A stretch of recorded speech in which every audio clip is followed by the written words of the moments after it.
We live in a time when the world is calling for cheaper, better, and more climate-smart energy and technology. One solution may come from Russia's Ural Mountains. In the 1830s, a new type of mineral was found here, which came to be called perovskite, which now, some 200 years later, may provide fantastic opportunities for creating modern solar cells. Yeah, there are several advantages with perovskites compared with traditional solar cell materials like silicon. And first of all, it's low cost. Throughout history, the discovery of minerals has led to many human advances. And today it is perovskite being researched all over the world, as it is one of the most promising materials for cheaper, more efficient, and environmentally friendly solar cells. But why are researchers putting so much faith in perovskite specifically?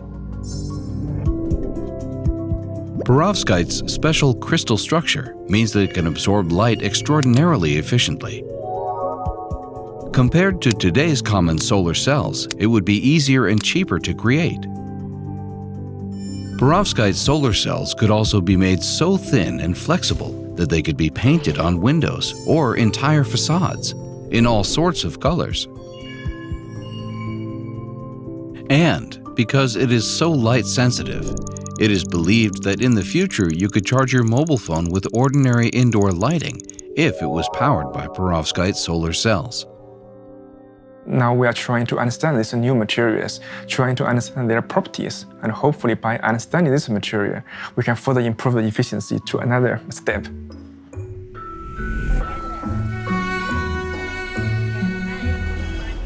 Feng Gao was born in Nantong, China, 2 hours north of Shanghai on China's east coast. As a child, he constantly posed questions about everything possible to his parents and his teachers. I'm the student who raised my hand most often in the class. I ask questions because I think I'm curious. So I'm curious about different things. So I wanted to understand them.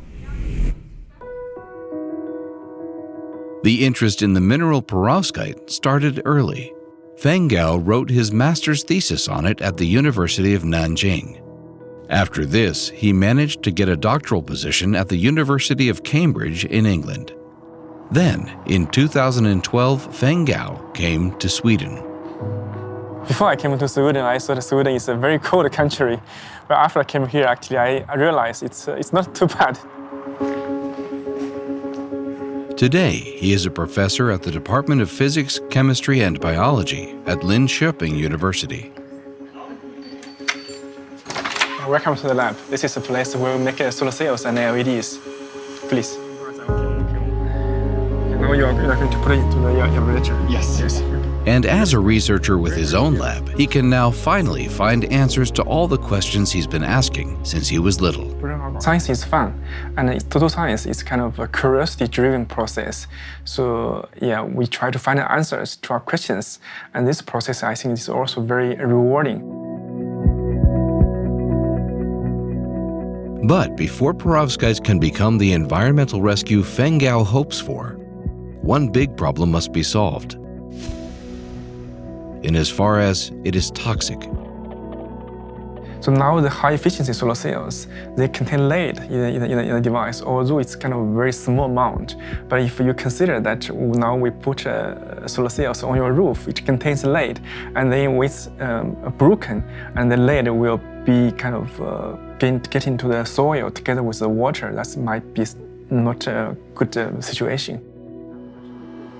So now they are working on producing perovskite solar cells completely without lead. And today the perovskite is no longer mined in the mountains of Russia.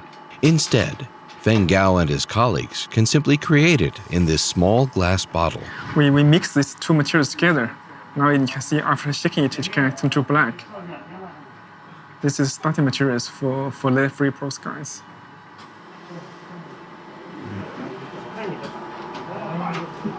For almost 2 years, they have been testing various chemical recipes to create lead-free perovskite that is just as effective.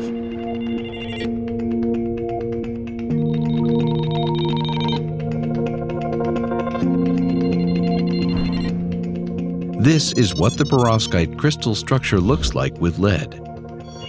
Here, the perovskite absorbs sunlight or indoor light. It also converts light very efficiently into electricity. But when Feng Gao tries to replace lead with other metals, this efficiency suddenly decreases drastically. There is much less electricity being produced. Feng Gao's dream is to find the right recipe of non-toxic metals that are as effective as lead, or even better.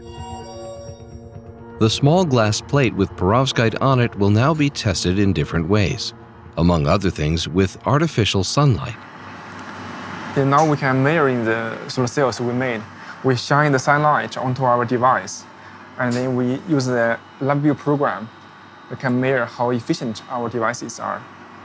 For this particular device, and the efficiency is about something between 3.7 and 4.1%. The goal is to reach 25% efficiency, which in comparison 4% maybe doesn't sound like that much, but that is double compared to 2 years ago. But as this is fundamental research, Feng Gao and his colleagues are not just looking for how perovskite can be used in solar cells. This mineral has all sorts of other uses as well. This is an LED based on copper-based perovskites. Now, as you can see, when I apply electricity on it, it will give a very white light. Yes, this perovskite is so clever that if you expose it to sun or other light, electricity is created. But if you instead run electricity through it, it gives off light, which means that it also fits well with cheaper and more environmentally friendly LED lamps, both in our homes, in streetlights, and even for LED screens. Perovskite's light is also stronger and clearer light than ordinary LED lamps. It is also magnetic in such a way that lends itself for use in, for example, the quantum computers of the future.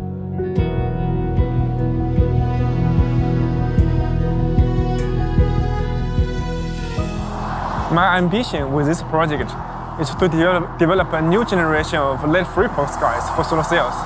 Hopefully, after 10 years, we can build solar parks like this using lead-free perovskites.